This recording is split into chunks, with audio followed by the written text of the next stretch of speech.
একটা অঙ্ক আসবে, তো খুবই সহজ, তোমরা একটু দেখো। তো খেয়াল করো, 2019 সালের 1 জানুয়ারি তারিখে জনাব নাজির নগদ 1 লক্ষ টাকা এবং 50,000 টাকা মূল্যের মেশিন মূলধন স্বরূপ আনয়ন করে কারবার আরম্ভ করলেন। উক্ত মাসে তার কারবারের নিম্নলিখিত লেনদেনগুলো সম্পন্ন হয়েছিল। ওকে, তোমার 2019 সালের জানুয়ারি 1 তারিখ সাকিবের, তো এটা হচ্ছে আমাদের মূলত ফেসবুক পেজ, ঠিক আছে, বিডি স্টাডি অ্যাপস। আর আমাদের ফেসবুক গ্রুপের নাম হচ্ছে এই যে BD study apps by Abdullah. নিকট থেকে নগদ পণ্য ক্রয় 10,000 টাকার, অর্থাৎ 10,000 টাকার পণ্য সে ক্রয় করছিল সাকিবের নিকট থেকে, এটা নগদ ক্রয় করছিল। তারপরে 4, মনিরের নিকট নগদে মাল বিক্রয় 5,000 টাকা। তারপরে 10 নাম্বার যদি আমরা জানুয়ারি 10 তারিখ দেখি, এটা হচ্ছে ব্যক্তিগত প্রয়োজনে নগদ উত্তোলন 4,000 টাকা। 15 তারিখ চেকের মাধ্যমে ভাড়া পরিশোধ 2,000 টাকা। 25 তারিখে হচ্ছে কলকজ্জার অবচয় ধার্য করা হলো 1,000 টাকা। 30 তারিখে হচ্ছে ব্যাংক কর্তৃক ধার্যকৃত চার্জ, এখানে হচ্ছে 200 টাকা। তো তারা এখানে বলছে যে করণীয় জনাব নাজিরের বইতে উপযুক্ত লেনদেনগুলোর একটা জাবেদা তৈরি করো। মনে রাখতে হবে তোমাদের কিন্তু জাবেদা থেকে একটা অঙ্ক কিন্তু তোমাদের 100% দিবে। তো এই জাবেদাটা কিভাবে হবে একটু খেয়াল করো। প্রথমে আমি লিখবো যে জনাব নাজিরে জাবেদা বই, তারপরে দেখো 2019 সালের 1 জানুয়ারি থেকে মূলত এই অঙ্কটা শুরু হয়েছে, মানে এই ব্যবসাটা শুরু হয়েছে। তো সে নগদ আনছিল 1 লক্ষ টাকা এবং 50,000 টাকা মূল্যের একটি মেশিন ছিল। তো এগুলো মূলত মূলধন হিসাবে হবে, ঠিক আছে। দেখো, তো 2019 সালের জানুয়ারি 1 তারিখ আমরা লিখবো নগদান হিসাব ডেবিট 1 লক্ষ টাকা, মেশিন হিসাব ডেবিট 50,000 টাকা। এই টোটাল দুইটার যোগফল যেটা আছে এটা হচ্ছে মূলধন হিসাব, ঠিক আছে। এই দেখো মূলধন হিসাব ক্রেডিট 1,50,000 টাকা। তো আমি এই দুইটার যোগ করে এই পাশে নিয়ে আসছি। পরে লিখবো যেহেতু জনাব নাজির নগদ টাকা এবং মেশিন নিয়ে ব্যবসায় শুরু করলেন। তো আশা করি তোমরা বুঝতে পেরেছ। ওকে, তারপর দেখো জানুয়ারি 1 তারিখ সাকিবের নিকট থেকে নগদে পণ্য ক্রয় 10,000 টাকা। এই পণ্যটা কিন্তু সে নগদে ক্রয় করছে, অর্থাৎ পণ্যটা পাওয়ার পরে সে টাকাটা কিন্তু তার দেয়া দিতে হয়েছে, ঠিক আছে। দেখো, তাহলে লিখবো আমরা কি, ক্রয় হিসাব ডেবিট, যেহেতু সে ক্রয় করছে, ক্রয় হিসাব ডেবিট 10,000 টাকা, নগদান হিসাব ক্রেডিট 10,000 টাকা। বলবো কি, যেহেতু সে নগদে পণ্য ক্রয় করছে। তারপর একটু দেখি আমরা 4 তারিখে বলতেছে মনিরের নিকট নগদে মাল বিক্রয়। তো মনিরের নিকট যার কাছে বেচুক সে নগদে বিক্রি করছে, তাহলে নগদান হিসাব ডেবিট, বিক্রয় হিসাব ক্রেডিট। এই দেখো নগদান হিসাব ডেবিট 5,000 টাকা। তো তোমাদের যাদের হিসাব বিজ্ঞান, ইংরেজি এবং ব্যবসা গণিতের সমস্যা রয়েছে, তোমরা চাইলে কিন্তু আমাদের এই গ্রুপে অ্যাড হতে পারো। আর এই গ্রুপে অ্যাড হতে হলে অবশ্যই আমাদের সাথে যোগাযোগ করতে হবে, এই জন্য তোমাকে স্ক্রিনে দেওয়া নাম্বারে যোগাযোগ করতে হবে। তো এই গ্রুপে অ্যাড হলে তোমার লাভটা কী হবে সে বিষয়টা তোমাদেরকে একটু দেখাতে চাই। হ্যাঁ, সে বিষয়টা তোমাদেরকে একটু দেখাতে চাই, একটু অপেক্ষা করো, তোমাদেরকে দেখিয়ে দিচ্ছি যে এই গ্রুপে অ্যাড হলে তোমার লাভটা কী হবে। তো এই দেখো একটু ভালো করে দেখো, এসএসসি বিএমটি একাডেমি, তো এইগুলো তোমাদের বাংলা 1, এখানে তোমাদেরকে কীভাবে থাকবে আমি বিষয়টা নিয়ে আলোচনা করেছি। তারপর হচ্ছে চূড়ান্ত প্রস্তুতির জন্য তোমাদের এখানে কথা বলেছি যে ইংরেজিতে কীভাবে তোমাদের কী করতে হবে সব কিছু এখানে বোঝানো হয়েছে। ওকে, তারপর এখানে আমি ব্যবসা গণিত যে ক্লাসগুলো আছে সেগুলো আমি নিজে করে দিয়েছি, ঠিক আছে। এখানে গণিতের প্রত্যেকটা ক্লাস তোমাদেরকে সুন্দরভাবে কিন্তু তোমাদেরকে এখানে বোঝানো হয়েছে।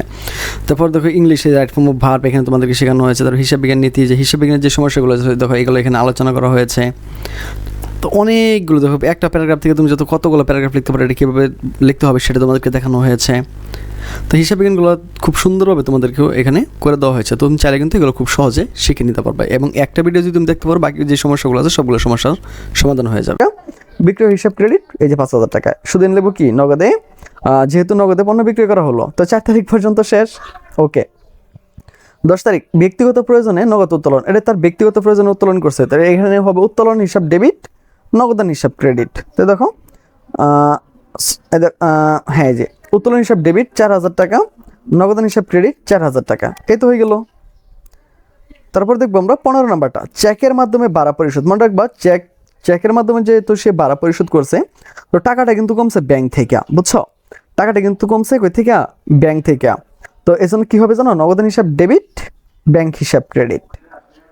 এই দেখো ভাড়া হিসাব ডেবিট, যেহেতু ভাড়াটা সে দিয়ে দিয়েছে, ভাড়া হিসাব ডেবিট, ব্যাংক হিসাব ক্রেডিট। কেন সে ভাড়াটা কিন্তু চেকের মাধ্যমে দিয়েছে, আর চেক দিয়ে কিন্তু সে ব্যাংক থেকে টাকা তুলে নিয়ে গেছে, এই জন্য ভাড়াটা ডেবিট হয়েছে আর ব্যাংকটা ক্রেডিট হয়েছে। এবার লিখে দেবা যেহেতু চেকের মাধ্যমে ভাড়া পরিশোধ করা হলো। এগুলো খুবই সহজ, তোমরা নিজেরাই পারবা। দেখো 25 নম্বর, কলকাতার অবচয় ধার্য করা হলো 1,000 টাকা। তো 1,000 টাকা সে কি করছে, কলকাতার অবচয় ধার্য। তুমি এন লিখবা কলকাতা হিসাব ডেবিট 1,000 টাকা,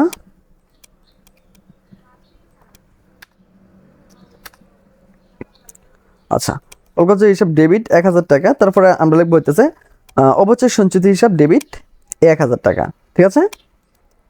আমি একটু উপরে উঠাই দিই, এটারে সুন্দর লাগবে।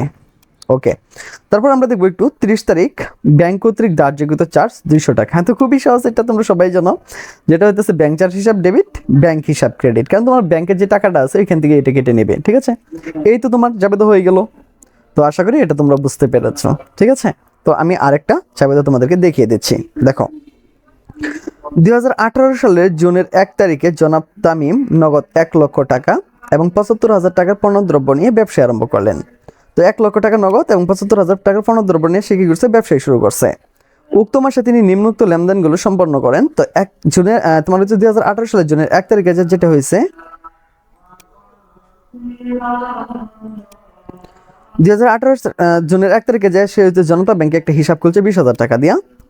তারপরে হচ্ছে 5 তারিখে আবার যেটা করছে যে চেকের মাধ্যমে সে আবার পণ্য ক্রয় করছে 10,000 টাকার। 8 তারিখে যে শফিউলের নিকট পণ্য বিক্রি করছে 20,000 টাকা।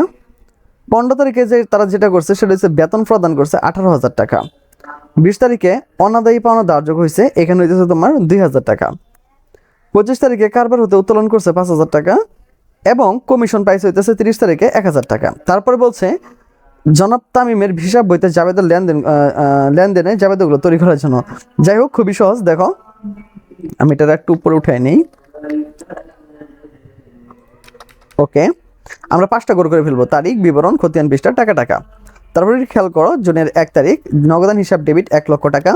এটা হচ্ছে এই যে টাকাটা 1 লক্ষ টাকা। হ্যাঁ, নগদান হিসাব এটা পণ্যদ্রব্য এত টাকা নিয়েছিল, এটা কয় হিসাব ধরবে যদিও। তো নগদান হিসাব ডেবিট 1 লক্ষ টাকা, পণ্যদ্রব্য হিসাব মানে এটা, এই দুটো নিয়ে সেই ব্যবসাটা শুরু করেছিল 75,000 টাকা। পরে লাস্টে দেওয়া লাগবে মূলধন হিসাব, দুটো যোগ করে এগুলো নিয়ে আসবা। পরে লাগবে যেহেতু জনাব নাজির নগর টাকা এবং মেশিন নিয়ে ব্যবসা শুরু করলেন। মেশিন না, তো এটা হইতেছে পণ্যদ্রব্য নিয়ে। হ্যাঁ, তুমি পণ্যদ্রব্য লিখে দিও, সমস্যা নেই, আমি লিখে দিচ্ছি পণ্যদ্রব্য। হ্যাঁ, পণ্যদ্রব্য নিয়ে ব্যবসা শুরু করেন। ওকে, তারপরে দেখি আমরা আবার 1 তারিখে কি হয়েছে, বলছে জনতা ব্যাংকে একটা হিসাব করছে 20,000 টাকাটা। তো একটু খেয়াল করো, তারপর ব্যাংক হিসাব ডেবিট 20,000 টাকা, নগদান হিসাব ক্রেডিট 20,000 টাকা। সে 20,000 টাকার মাধ্যমে কি একটা ব্যাংকে হিসাব খুলছে। তো 5 তারিখে যদি আমরা চলে যাই, যে বলছে চেকের মাধ্যমে পণ্য ক্রয় হলো 10,000 টাকা। তো খেয়াল করো, ক্রয় হিসাব ডেবিট 10,000 টাকা, ব্যাংক হিসাব ক্রেডিট, কেননা চেকের মাধ্যমে যেহেতু ক্রয় করা হয়েছে, তো ব্যাংক থেকে কিন্তু টাকাটা চলে গেছে, যেহেতু চেকের মাধ্যমে পণ্য ক্রয় করা হলো। পর আমরা দেখি একটু 8 তারিখে বলতেছে শফিউলের নিকট পণ্য বিক্রয়, এটা কিন্তু ধারে বিক্রয় হয়েছে, বুঝছো। একটু খেয়াল করো, এই দেখো, প্রাপ্য হিসাব ডেবিট 20,000 টাকা, বিক্রয় হিসাব ক্রেডিট 20,000 টাকা, যেহেতু ধারে বিক্রয় করা হলো। আমরা 15 তারিখে দেখি, দেখো, বেতন প্রদান করা হলো 18,000 টাকা। এটা তোমরা সবাই জানো যে এটা কি হবে মূলত, জাবেদাটা এটা হচ্ছে বেতন হিসাব ডেবিট 18,000 টাকা, নগদান হিসাব ক্রেডিট 18,000 টাকা। ওকে, তারপর দেখো, আমাদেরকে যেটা করতে হবে, আমি এটা একটু ছোট করে দিই। আচ্ছা, তারপরে যদি একটু খেয়াল করো, বলছে অনাদায়ী পাওনা ধার্য হলো 2,000 টাকা 20 তারিখে যায় না। তো এটা জাবেদাটা কি হবে একটু দেখে নাও।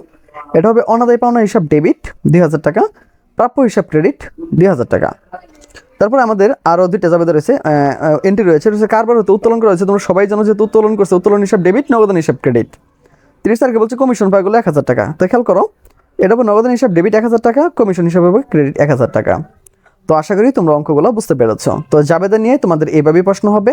তো আশা করি জাবেদাগুলো তোমরা বুঝতে পেরেছো। আর এটা তোমার এই ভিডিওটা তোমরা 2-3 বার দেখে ফেলবে, তাহলে আর জাবেদা নিয়ে কোনো সমস্যা থাকবে না বলে আমি মনে করছি।